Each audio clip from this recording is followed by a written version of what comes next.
Ali Cupper, independent member for Mildura. Good morning.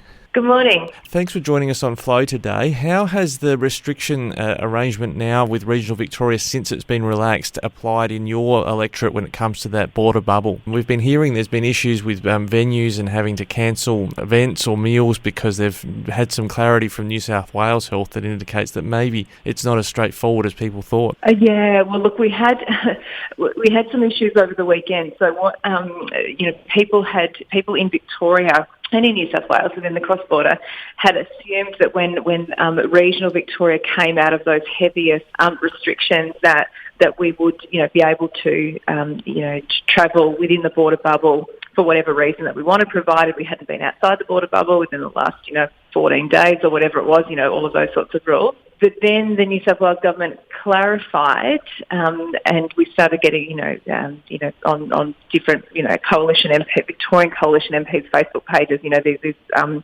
cautionary messages telling people, look, when you go to New South Wales, you are only allowed to be there for 4 reasons, even within the border bubble. So that caused a whole lot of chaos, really, because people weren't anticipating that. And we even had a circus that had been wanting to run on the Victorian side of the river. Oh, sorry, an actual circus, not a political one, an actual circus. No, an actual circus,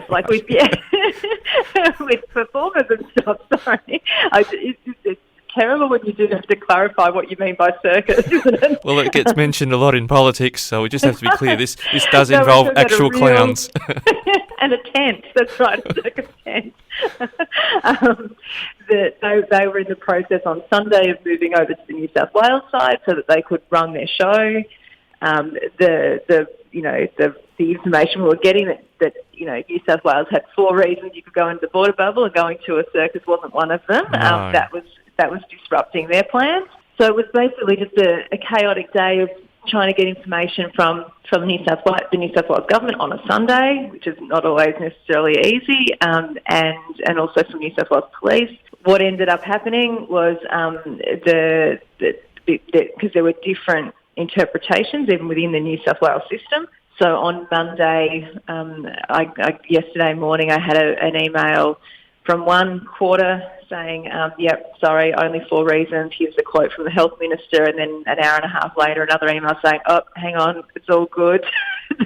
There's an updated directive saying that within the border bubble you can travel for whatever reason. So that's the most succinct summary I can give you, Ricky. Yeah. I'm sorry. No, that's okay. But how are people in your electorate coping with this rolling situation where we go back into lockdowns? Mind you, you were strong in your advocacy for the electorate before the lockdown was first announced that we needed a differential arrangement for these regional areas. But how are people coping in the electorate with that sort of uncertainty so close to borders? Oh, it's awful. It's terrible. I spoke to one business owner yesterday saying that their overheads per week for their business are in the vicinity of $18,000.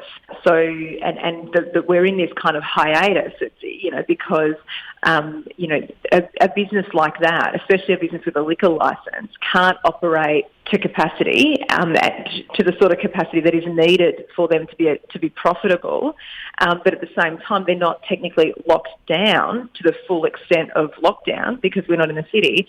So there are certain forms of assistance they're not qualified for, or they don't qualify for. So they're in absolute limbo and with their backs to the wall. And this is the problem across the board. Their staff.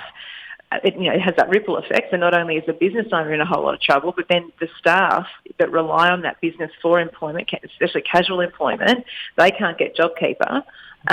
So we're in a pretty bad place right now, and we don't know. I mean, I haven't seen the numbers today. I don't know what we're looking at today, how we don't, the federal government seems to be dragging its feet, which is not helpful. We could reinstate JobKeeper with the push of a button. And I really think that the federal government needs to review its policy that, we don't help out when it's a snap lockdown. I think they need to review that because we may be Victorians. We're also Australians and we are, we fall within the remit of the federal government and all of the things that justified that assistance they gave us in the past. Sorry, that 7-day program that they've got at the moment, where you have to be locked down for more than 7 days and in a declared hotspot, you're saying really they should go back to a JobKeeper style arrangement whenever there's any lockdown, or are you saying there should be a time limit? What do you expect the federal government should do there?